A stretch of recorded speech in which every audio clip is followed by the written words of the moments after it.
Hoje, o quadro de entrevista traz o assunto Espiritualidade nas organizações. Acompanhe.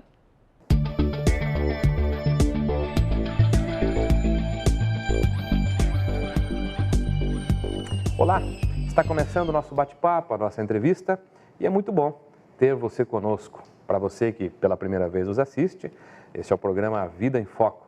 E se você deseja colaborar com o nosso programa de alguma maneira, promovendo os assuntos, trazendo as suas dúvidas, as suas curiosidades, escreva-nos no contato @vidaemfoco.com.br. Recebemos aqui hoje, mais uma vez, Daniel Dallagnol. Seja bem-vindo, Daniel. Obrigado, Márcio. É um prazer estar aqui mais uma vez. E para falar de um assunto que é relativamente novo, Daniel, e curioso, inclusive, espiritualidade nas organizações. O que é isso, Daniel? Pois é, como diz você, Márcio, é um assunto relativamente novo, que está sendo percebido no âmbito das organizações em face do que ele representa em termos de resultados, que normalmente é o que se busca nas organizações, né? E em termos de contexto relacional, né? Relativamente aos colaboradores, os chamados stakeholders. Né? Como é que é o nome? Stakeholders é um termo americano e que, para nós aqui, são os colaboradores da organização, tanto internos quanto externos. O Daniel veio lá de Antonina, lá não tem essas coisas, né? Stakeholders.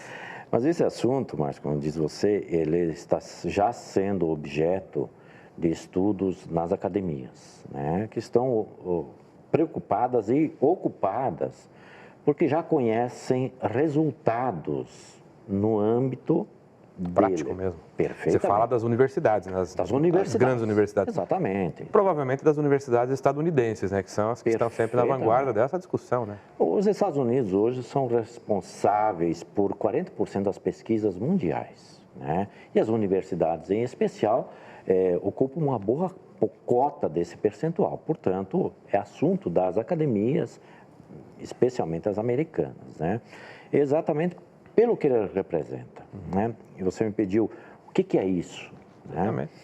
Na verdade, se é que a gente possa definir, e não é só essa definição, porque a literatura, inclusive, ela é relativamente escassa acerca desse tema, é esparsa, e então trazemos como que se fosse um apanhado, e a definição ela não é bem precisa sob o ponto de vista acadêmica, digamos assim. Está em elaboração, provavelmente. Exatamente, né? Mas basicamente nós podemos dizer que é o reconhecimento tanto das lideranças organizacionais, né, quanto à própria organização, quanto à existência desta necessidade do seu colaborador em viver experiências internas que deem sentido ao ser.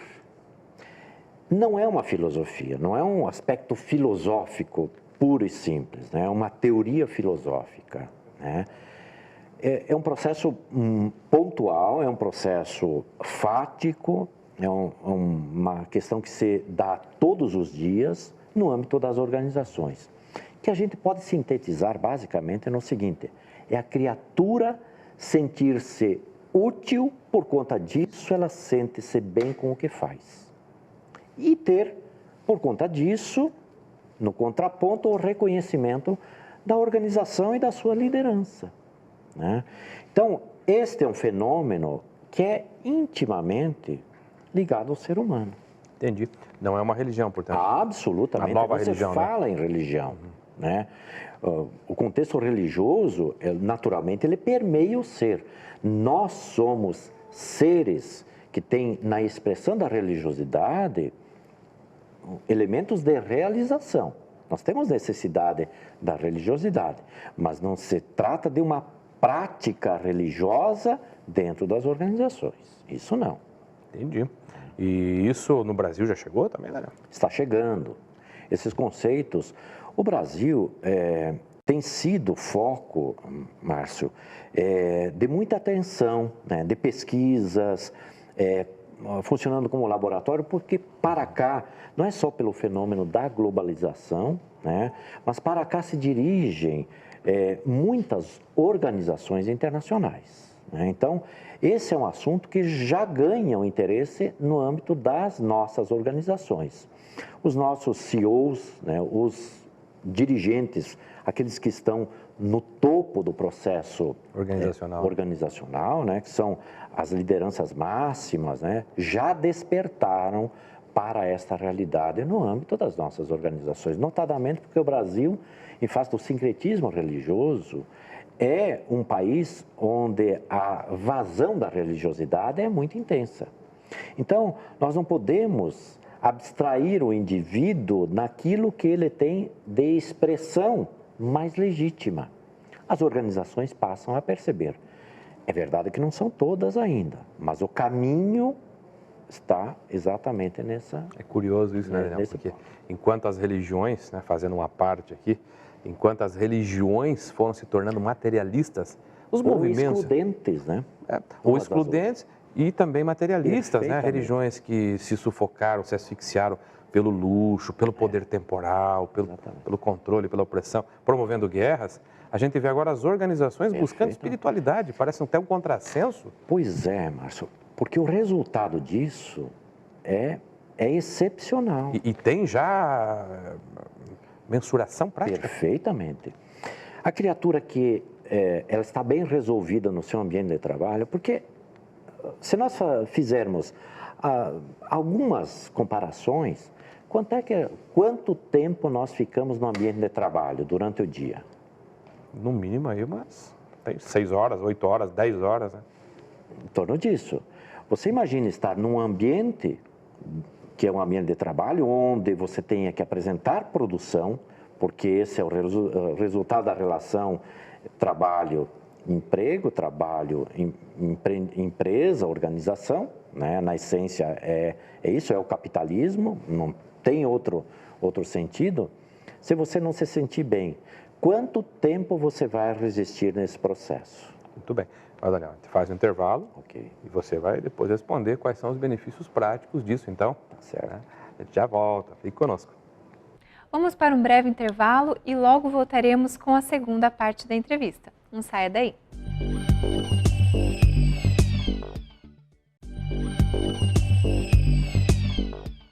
Retornamos com a segunda parte da entrevista de hoje e o tema é Espiritualidade nas Organizações. Acompanhe. Muito bem, estamos de volta.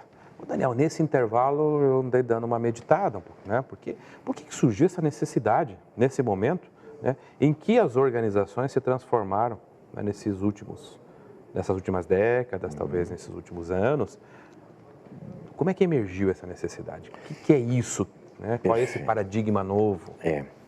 A medicina do trabalho avançou muito, né? E ela percebe que o indivíduo enferma mais ou menos a depender exatamente das condições em que ele se apresenta em termos de sua expressão, né, de vontade no âmbito do trabalho. O que a gente quer dizer com isso? Que quanto ele melhor se sentir no trabalho, quanto ele mais se sentir recompensado, gratificado, dá a ele uma condição interior melhor.